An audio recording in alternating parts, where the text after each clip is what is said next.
And joining me now is Professor Samson Alhaji Shaibu, former acting Director General of Radio Nigeria, also known as FRCN. He's now a Professor of Media Studies at the Bingham University in Nasarawa State, very near Abuja. He's a satirist, author, writer, producer, and he has, well, back when he was in radio, he used to produce a program called Zuma Echoes. But many years, even after being Director General, you have continued to sustain this program, Professor Shaibu. But let me even start by saying welcome to our program. Thank you very much. It's a delight to be here. You've continued to sustain this program on social media, Zuma Echoes. There was an episode that caught my attention, actually, where I started looking for you everywhere and wanted to have this conversation. It was the one you entitled Not Yet Uhuru, and then the other one that you entitled How Can It Be Well with Us? Prof, the living condition in Nigeria for some people have become killing, in quotes. A lot of families find it very difficult, to put food on the table. Nobody's talking about 3 square meals anymore. People are just trying to even survive. How did we get here as a country? Yeah. It's a long story, but the dread alarm for where we are staying now has been sounded very, very many years ago. If you take a retrospective view of our nation, you remember we had a first republic that had vision. We had the likes of Sardauna of Sokoto, we have Tafawa Balewa, we have Zik, we had Awolowo, and so on and so forth. These were visionary politicians who were working on political manifesto and agenda.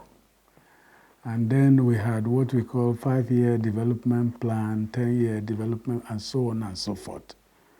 Those people were not narrow identity politicians. They were passionate politicians. They were committed politicians.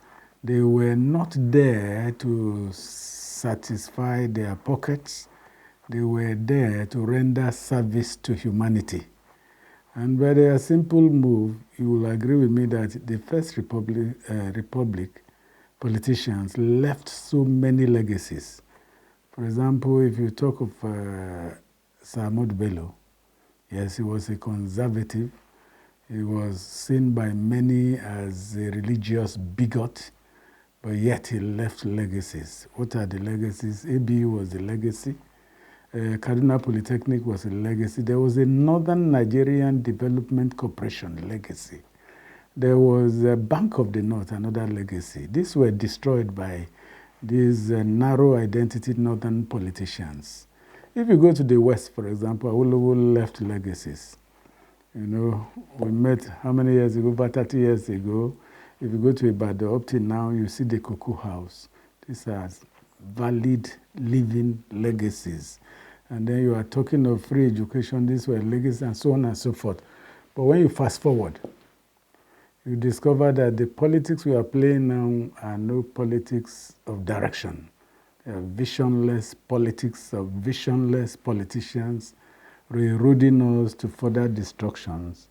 And they cover up with their religious bigotry. They cover up with tribalism. They cover up with narrow identity politics. So it's a gradual progression. That got us here. That got us here. You remember in radio, in those days when we met, the training schools were functioning very well. You had a radio station, you have a servicing training school that produces people for succession of broadcasting. This has been killed. Then you look at other areas, banking sector, succession formula was there. Then you look at the school system, succession formula, they were there. And then you look at even politics. They were building politicians that would take over. We had the likes of Aminu Kano, we had all of them. Yes, they may belong to different parties, but they were united in leaving legacies of progress and development for the nation. So if you fast forward now, what do we see? Local governments that are dead, state functionaries that the governors are despotic and ruling like tyrannical rulers of empires. So, and then if you look again, the media, where we were over 30 years ago, there were dread alarms warning politicians that if they continue doing what they were doing, they were going to sink. Now, the First Republic politicians did not listen, they sank. Shagari and his group did not listen, they sank. Fast forward a little bit, NPN and even PDP were warned. They didn't listen. Even in ABU, where I had my first degree, there were serious warnings by the likes of Bala Usman. There were warnings from the Southern universities, from the likes of Professor Escotoyo, Patrick Wilmot, ABU, and they were warning. And they came up with a theory in ABU in those days. And the theory was, it was rooted on that we cannot survive as politicians or as a nation, because if we continue with corruption, there was the indispensability of they call it fragility of stability. That the nation cannot be stable if there is fragility of stability. The Dons were warning us. I was young, I was a student. They didn't listen. Politicians never listened. Okay. Yes. You've been doing a lot of fast forward. I want to do a rewind. Okay, thank you. Let's go back to Yeah. the era of Michael Okpara, Sardauna of Sokoto, Awolowo. They achieved so much. They did. They achieved so much. And I want to ask, was it the system that we operated? Because at that time there was parliamentary system. And you saw a lot of competition, healthy competition between the regions. So Sardauna builds, I'm just saying, I'm not in terms of the way it came. Sardauna builds a university. Okpara wants to build a university. Awolowo builds a TV station. First in Africa. The other one wants to build another one. Yeah. They build Cocoa House. Zeke builds the ACB House in Enugu. Exactly. It worked. You know, there was a lot of competition. Why were they so successful? Well, they were successful because of the system they were operating. The system encouraged competition, healthy competition, not destructive competition. Then the military came to do a little bit of history. The military came and unified the whole nation into what I see as a foolish unification. And then that foolish unification led to the killing of this competition. You remember, there was a granite pyramid in the north, there was cocoa production in the west, there were palm trees production in the east, and the likes of Okpara, as you have mentioned, were encouraging this systemic farming, and they were boosting productions. When the military came, they said all our federation account is now centralized. Then we now rendered our people into parasitic beings who are waiting on the government to bring the largesse from the headquarters before they could move forward. And by so doing, they killed agriculture, they killed education, they killed initiatives, and then you dovetail it. They killed industries. Industries were killed. I was in Kano only a few weeks ago because I was on NUC delegation to Kano to take a look at 1, 2, 3 universities, and we discovered Kano was a place I was visiting as a student of ABU, and at that time they didn't have less than 35 industries. You go to Kano now, the industries have been killed. You don't have even up to 5 industries. That's the danger of rendering nations into parasitic beings that are indolently or parasitically waiting for largesse from the headquarters. Just a couple of weeks ago, we had a guest on this program, the former governor of Akwa Ibom State, Obon Victor. And he was advocating for a return to the autonomy that the regions enjoyed. He said we should take it down to the states, and that if anybody felt that it was going to be negative, that it was actually going to be positive, because no single state can threaten the bigger, the bigger nation. Yes. And he said it worked before. Yeah. Why don't we go back there? Do you share that opinion? Definitely. You know, if you look because this also includes keeping a part of your resource, putting something in the center, being innovative. Beautiful. I share the opinion with that great man, that governor, to a large extent. That's why many people are talking of fiscal federalism. Fiscal federalism in which you are not breeding states that are parasites, states that are not contributing anything to the national coffer. Are you getting it? They're not as indolent as we're made to believe in those days. We're hardworking. Agri products were coming from the north. You get it. Granite pyramid was coming from the north. But now you have these black bag carrying contractors walking all over the place with nothing in their head, deceiving government and allowing government to be deceived for the system to be killed. That's what we're having now. And there's no initiative. If there is a competitive synergy for initiative generation, all the states in the federation must bring to the table their internally generated revenue to survive. But now, are they doing that? No. They are waiting on federal government to bring what is called, monthly allocations to be shared. And the federal government is not helping matters. You are giving millions or billions to states, but you are not helping, you are not asking them to account for these states. But the Constitution does not allow the federal government to do that. It is a skewed constitution to promote corruption. That constitution is not it. We discard the constitution and start afresh. If not, you will sink and sink until we have no nation anymore.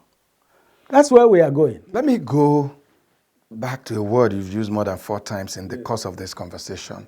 Narrow identity politicians. What does that mean? Thank you.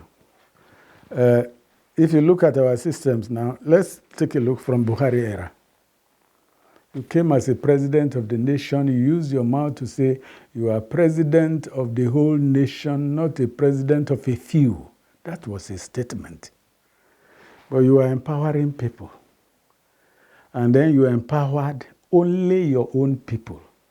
Do you know Buhari succeeded in destroying himself, his regime, because if you have people of like mind in your cabinet, it's like when you plant bananas, you reap monkeys.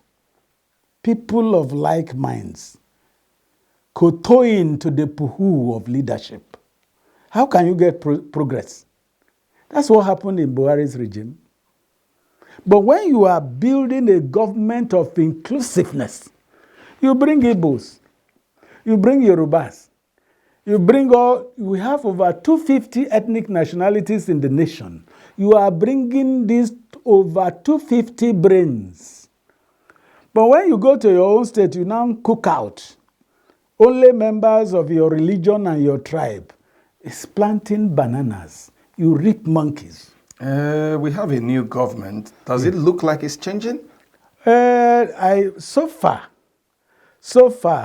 I think Tinubu should be given some kudos for inclusiveness. That's not an opinion a lot of Nigerians share. But government is not a popularity contest. That was the same thing the Buhari people said. And now you're saying now that it's not a popularity contest. And Nigerians really don't think that there's a marked change from the Buhari regime to the Tinubu regime. Let me take an example of where we are now, Abuja. Yes. I've been in Abuja since 1980. Are you getting it? I've seen ministers who have ruled. They are not 1, they are not 2, they are not 3. But when you dovetail and compare them with the present minister, no matter the outcry against him, you could see work going on in all sectors. The roads are beginning to pick up in Abuja. If you say government is a popularity context, Wike is not popular, but he's productive. We had governors, what do you call them now? Ministers of Abuja who were, so to say, popular. They sat on land allocation to narrow identity, kit and kins. Now you're talking about Wike. Not that he was going to be part of this conversation, but now that you're talking about him, what would you say about the controversy about his priorities moving forward? I mean, some of the things he has put up in his budget for the FCT, renovating the vice president's quarters for 2.5 billion, and then building another one for several billions, and the senator representing this federal capital says, yes, we need to build a cultural center. We need to do this, but we have other priorities that we should focus on. Do you agree with what she's saying? Now, let me take it one by one. A leader must have vision and mission. If you don't have these two, you have no business in leadership. Wike has outlined his vision and mission. Among those vision and mission statements, you may have the good, the bad, and the ugly. It's natural with human beings. Now, if you look at it holistically, they should comparatively judge Wike with performances of previous ministers. You look, for example, take a look. Let's rewind a little bit. What are the national monuments that have been raised in Abuja for the past 8 years? I'm not a fan of Babangida, but you will agree with me that the National Assembly was built by Babangida, isn't it? He contributed. The villa, we are staying Babangida, ECOWAS, Babangida, and you can go on naming them. These people who are accidental leaders in our society, can you name legacies in front of them? You are talking of the road, the dualization of the road, maybe 10 lanes from here to the airport. That was done by Jonathan. These are legacies. Now, if you take ministers of Abuja one by one, and what legacies can you name in front of their name? For example, we are in this village now, they call it Mamman Vasa village. I told you I was close to Vasa. And this is a legacy.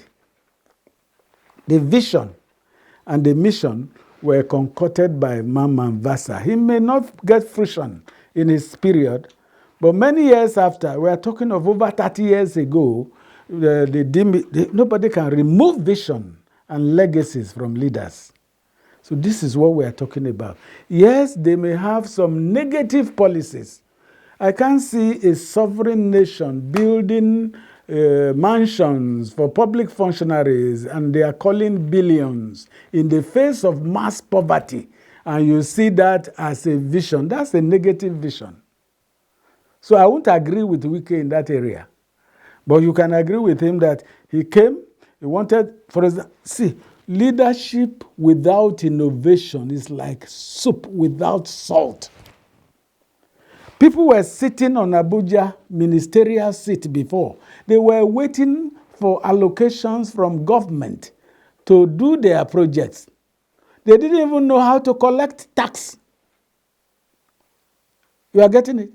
The man has come with a formula for tax collection. He's doing one or two things. Apart from the federal grant to him, he's generating revenue within. So this is leadership. Okay. Yes. Let's go back to Zuma. Yes, echoes. It offers the opportunity to mirror society, exactly, to satirize, to use that subtle platform to hold leaders account. Yes, exactly. Yeah. Why did you choose to use that medium? Of course, you're a professor. Yeah. You have the lectern where you teach the future generation. Why do you think it's important for you to go out to the social media also to use this platform. Good. You know, Vin, we didn't start yesterday, and you know where we are coming from. Yes. Many, many years ago, we were in the training school, we were in FRCN, we were in broadcasting, and as young boys, you and I, you believe we had a mission and a vision for the greatness of our country, Nigeria. And then you have no political power to actualize those vision and mission, but we had a power in our hands. That's the power of the pen. That's what we have been using over the years. Zuma Echoes, in the first instance, started as a radio drama program. It was a bitter satire on society. It was created to make these Zeke had a statement I like very well. Zeke says some of these politicians we are seeing now are nattering nabobs of negativism. You see, the Zuma Echo was created to satire nattering nabobs of negativism in our politics, in our economics. You have to break this down. Those are people who are accidental politicians. They have no mission. They are there because they claim to represent their people. And their people, if you ask their people, the people will tell you that they are not representing them well. So these are anachronistic politicians who are deceiving themselves that they are representing amorphous people that they are not carrying along. So these people must be exposed and ridiculed. Zuma Echoes attempts to expose these people so that they can laugh at themselves, they can cry at themselves, and they can think about themselves. And in thinking, they will move the nation forward. Let me give you an example. I was a beneficiary of Sardauna's program. When I call Sardauna, I'm talking of the likes of Zik, the likes of Okpara, the likes of Awolowo. If you see a Western man claiming that he didn't benefit from Awolowo, that's a bastard Western man. I benefited from Sardauna of Sokoto. I was in a village, a son of a poor man. I passed common entrance because there was what we call a northern common entrance examination. And then when those who passed, they send you to unity schools or star schools. That's how I passed. Secondary school, I was sent to a foremost GSS. No, there were less than 5 or 6 GSS, popular ones in the north. I was taken to one, GSS Dikina. Then after Dikina, I was taken to Federal Government College, Kaduna, for HSC. I had no godfather. I have no politicians to write a note and give me to go to Federal Government College. But today, can the son of a poor man do that? No. You must have a minister, or you must know somebody who knows a minister who must give you a note to do this, senator, whatever, before you are fixed. Or they ask you to pay money. And in the system, there's a statement again, Roman Empire. They say every system has a negative capacity that is inbuilt for self-destruction. Politicians in Nigeria are self-destroying themselves. Instead of you putting a bill for the general masses, you are putting a bill for your pocket. Tomorrow there will be restiveness, and then you self-destruct. Now, we should take warnings from what is happening in the West African sub-regions and Africa. There are coups coming up now. Why are there coups? Coups come because of lack of democracy and good governance.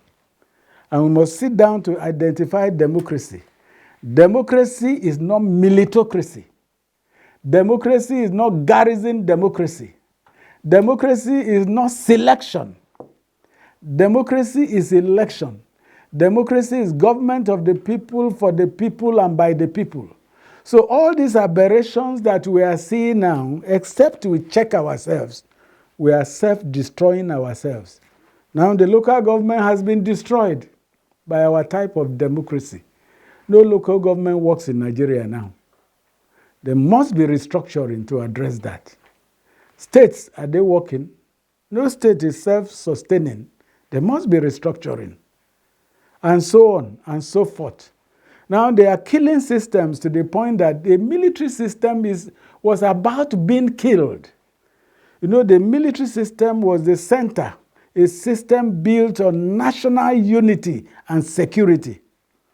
But the way we were going, we were about destroying the military system that is synonymous with Nigeria and Nigerian ideals. So our dread alarm is to sound all these warnings so that we can check ourselves. And Zuma Echo tries to do that. Then over time, you remember in FRCM, we used to have 30 minutes programs, 40 minutes programs, so on. Now you see digitization and change in communication models is forcing us to now believe that, look, you can't hold people captive for 30 minutes anymore. Why not talk to them in few minutes? That's why we have the YouTube, we have the Facebook, we have Instagram, that are communicating to people in a jiffy, not the 30 minutes one. That's why I dovetailed into the social media to say many things at a time within a short period. That's the whole essence of Zuma Echoes. Let's conclude, Prof. Yeah. Sometimes when one watches television or listens to radio or goes on social media, a lot of people get scared. I get scared sometimes about the future of our country, about the future of our children, about the unity of our country. Please, as shortly as you can, how do we navigate out of this seeming quagmire? Yeah, the only way out is fiscal federalism in this restructured Nigeria. Because, let's even go a little bit, let's say what people are scared. You cannot heal a wound when there's iron built inside the flesh. The surgeons will tell you before you do effective healing, you must remove the external body, the iron first, before you. There are so many ions in the Nigerian system. Then some writers say, look, all lizards lie prostrate on the ground, but no one can tell the one with bellyache. All the ethnic nationalities, over 250 of them, they have political bellyaches rooted in marginalization, segregation, cheating, lack of promotion, blackmail, labelings. Are you getting it? And you feel you can build a nation along that line? It's impossible. Why is America great? America is great because of inclusion. I cannot tell my children to begin to hate Igbos, hate Yorubas, hate Hausa Fulani.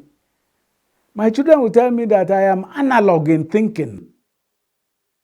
Are you getting this? Is the modern child. They are not thinking in the primitive, retrogressive way. If Nigeria wants to move forward, recognize the Igbo's capacity in skills and industry. Recognize the Yoruba capacity in banking and finance. Recognize the Hausa man's capacity in agriculture. And recognize the other over 250 ethnic nationalities. They have capacities. But these capacities have been killed over time. That's why all tribes in Nigeria, all religions are lying prostrate like the lizards. They all have belly aches. And except you cure the belly aches, the nation is just, and our politicians are just merely indulging in what we call verbal orgasm. Those are political orgasms, full of sound and fury. Cannot take Nigeria anywhere. Prof, I think that's where to leave this. And I must thank you for your time and for coming on the show. Thank you. Thank you so much. Thank you. And I've been speaking with the former Acting Director General of Radio Nigeria and a Professor of Media Studies at Bingham University, Karo, Nasarawa State, and creator of the Zuma Echoes. He's also a satirist, author, producer, and many more.